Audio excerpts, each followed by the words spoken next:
রাসূলুল্লাহ সাল্লাল্লাহু আলাইহি ওয়াসাল্লাম বলছেন, ক্বাল আল্লাহু তাআলা ইয়া ইবনে আদম, আদম সন্তানকে লক্ষ্য করে আল্লাহ বলছেন হাদিসে কুদসি, তাফাররাগ লি ইবাদাতি, হে আদম সন্তান, তুমি আমার ইবাদতের জন্য একটু সময় বের করো।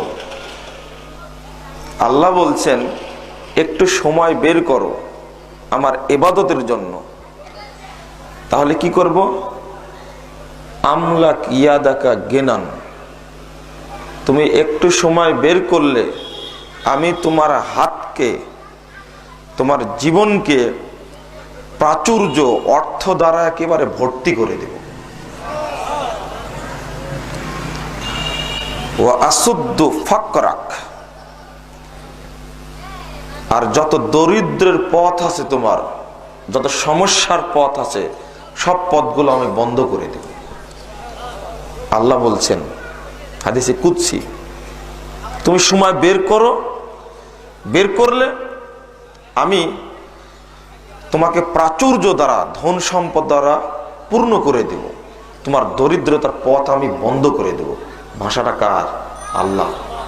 আল্লাহর দাবি এটা, কখনো হেরফের হতে পারে না। ওয়াইল্লা তাফআল, যদি তুমি এটা না করতে পারো তাহলে কি করব? আমলা কিয়াদাকা শুগলান, তোমার জীবনকে, তোমার হাতকে ব্যস্ততা দ্বারা পূর্ণ করে দেব। কোন জায়গায় তোমার ব্যস্ততা কমতে থাকবে না। আজকে অনেককে বলেছেন যে চলুন ছায়াবীথিতে একটা অনুষ্ঠান হচ্ছে, ইসলামিক সম্মেলন, চলুন যাই। তা আপনাকে বলেছে আজকের দিনটা খুব ব্যস্ত, কালকে বলবেন, তবুও বলবে আমি খুব ব্যস্ত। ব্যস্ত মানে কি? ওর ব্যস্ততা কোনোদিন ফুরাবে না। আল্লাহ যে বলছেন ওই ইবাদতের জন্য সময় যদি বের না করে, জোহরের সালাতটা আদায় করার তার সুযোগ হয় না।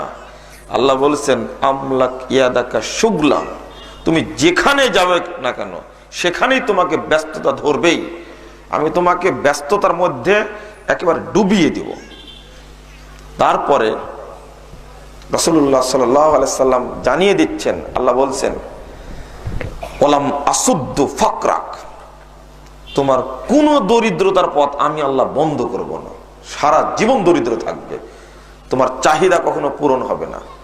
2 কোটি টাকা ইনকাম করেছেন তো 5 কোটির জন্য আপনি ব্যস্ত থাকবেন, দরিদ্র। ব্যবসা আপনার 5,000 কোটি টাকার, কিন্তু ঋণ আপনার আছে 10,000 কোটি টাকা। আপনি কোনোদিন ধনী হতে পারবেন না, ঋণ নিয়ে আপনি ব্যস্ত থাকবেন। আল্লাহ বলছেন আমি দরিদ্রতার পথ বন্ধ করব না। এটা আল্লাহর ওয়াদা, এটা আল্লাহর অঙ্গীকার। অবশ্যই যে দুনিয়া নিয়ে ব্যস্ত থাকবে, ও আসলেই ব্যস্ত থাকবে, কখনো সময় বের করতে পারবে না। কিন্তু ইবাদতের জন্য একটু সময় বের করলে আল্লাহ দরিদ্রতার পথ বন্ধ করে দেবে। আমলে